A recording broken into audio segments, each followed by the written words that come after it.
Voilà, bonjour à tous. Je vais encore rajouter une question que Cynthia m'avait demandé et il s'agit donc d'un plan d'épargne. Il y a donc il y a quelqu'un qui veut épargner de l'argent, plan d'épargne. Et alors, on a donc, qu'est-ce qu'on a comme données? On va chaque mois, donc ce sont des mensualités, chaque mois, on va verser 1500 € sur un compte d'épargne chaque début de mois. Et la banque va nous donner un taux annuel. On doit toujours regarder si c'est annuel et si les versements sont mensuels. On doit regarder si on travaille par mois ou par an. Et donc, le taux annuel est de 3%. OK.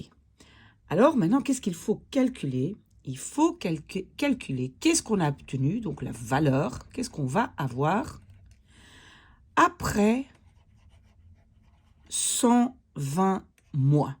Donc, on va faire ça 120 mois chaque fois au début du mois. On va verser 1500 €.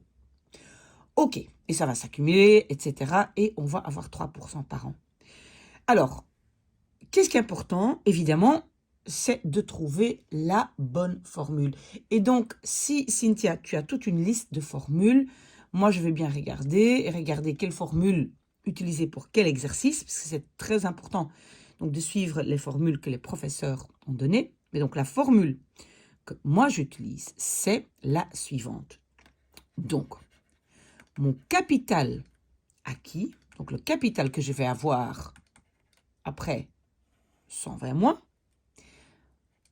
ça va être quoi? Ça va être ma mensualité. La mensualité, c'est les 1500 que je vais verser chaque mois, ma mensualité. J'ouvre les parenthèses. 1 plus le taux. Je vais expliquer après comment on trouve le taux.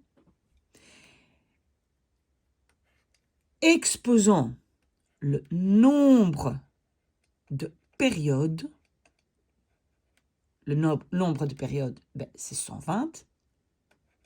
Plus 1. Ça, c'est la formule. Puis, moins 1 divisé par le taux. Et cette totalité, moins 1. Voilà. Ça, c'est la formule que moi j'ai. Si toi, Cynthia, tu as une autre formule, reviens vers moi. Je vais voir si, voilà, il y a autre chose ici dans ce qui est donné. Mais voilà. Alors, maintenant, je dois dire quelque chose sur le taux. Parce que comme nous allons travailler ici avec des mois et des mensualités, mon taux qui est ici annuel, donc mon taux, qu'est-ce que ça va être? Ça va être les 3, on va le diviser par 12, parce que le taux est annuel, on l'a bien vu, divisé par 12, et puis divisé par 100. Pourquoi? Parce que il est donné pour 100. Vous voyez? 3%. Pour 3%, on peut écrire comme 3 divisé par 100. OK? Et ça, divisé par 12. Donc, attention, on peut aussi, parfois, on l'écrit en fait comme ça, pour faire diviser, d'accord? Donc, mon taux, il va être quoi? Mon taux va être 0,0025. Voilà. Si ça pose problème, il faut revenir vers moi. OK. Et donc maintenant, la seule chose que nous avons à faire, c'est mettre tous les montants dedans. Donc, mon capital acquis, il va être quoi? Donc, je vais réécrire ici capital acquis.